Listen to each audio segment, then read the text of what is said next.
Siz haqiqiy Mercedes-chisiz desam xato bo'lmaydi. Endi savol qarang, mani videoyim bor.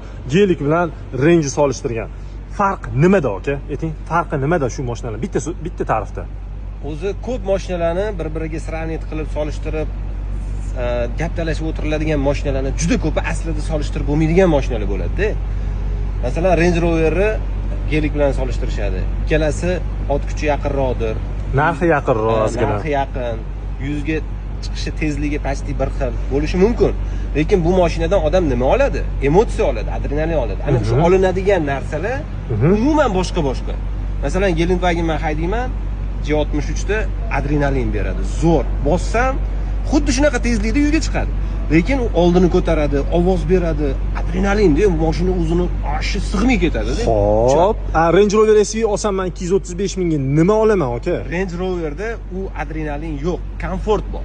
Gelikda yo'q, komfort bor. Gelikdan yumshoq. Tezligi o'sha 100 ga chiqadi, lekin siz uni unaqa tezligini sezmaysiz. Oldini ko'tarib, "Wow!" demaydi, lekin jim shunday olib chiqib qo'yadi yuzni. Klass, ham klass o'zgaradi, aka. Конечно. O'zingiz boshqacha his qilasizmi Range'da, aka? Range'da men tez yurgim kelmaydi. Spokойно yurib maza qilaman. Mana interyer, eksteriyer deganda bitta ko'rsataylik, bitta ko'ringlar.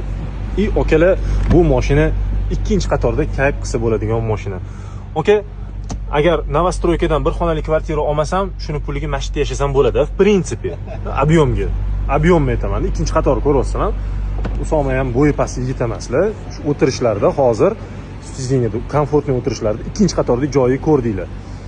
Oka, ozgina yili haqida, o'zi haqida ma'lumot.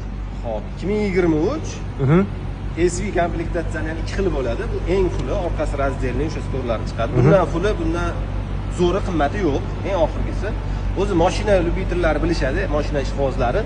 Qaysidir mashinani eng zo'r modifikatsiyasini olmasangiz, keyin o'ylab yurasiz. Va eng zo'rini olmadim deb, meniki bundoqroq deydigan narsa ko'nglingizda qoladi. Shuning uchun men iloji boricha harakat qilaman.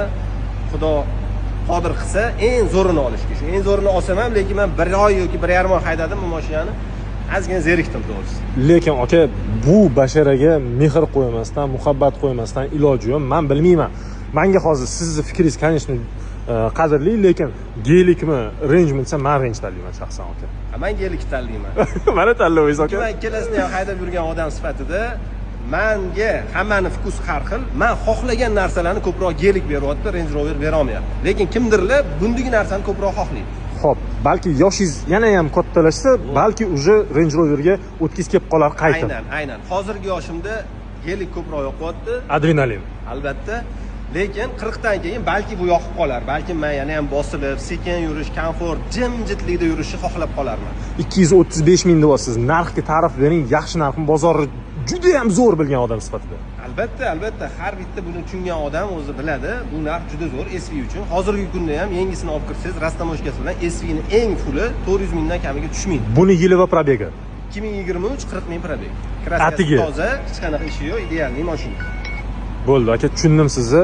Yana bitta kichkina interyerga kadr ortida kim ekan demayli, o'zim. Kichkina interyerga sayohat. Прям шикарный rang salon.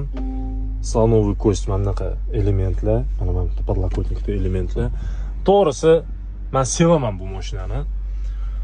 Sizlarga ham tavsiya beraman. Avenue Motorsda turibdi. Agar qiziqish bo'lsa, albatta kelib ko'ringlar. Mashina, bu bola mashinani qanaqa tutishini bilaman. Mashinani idealni tutganlar. Shuning uchun bemalol tavsiya bera olaman. Обязательно kelib ko'ringlar. Длинный bo'lib ketdi, uzoq bo'lib ketdi video, lekin Usoma Vosiyev fikrlari mashina haqida sizlarga qiziq bo'ldi deb o'ylayman va agar yoqqan bo'lsa, albatta like bilan, kommentariyalar bilan, agar qanaqadir e'tirozinglar bo'lsa, fikrlariga ularni yoki meni kommentariyalarda sizlarning fikrlaringizga doim ochuvmiz, javob berishga harakat qilamiz.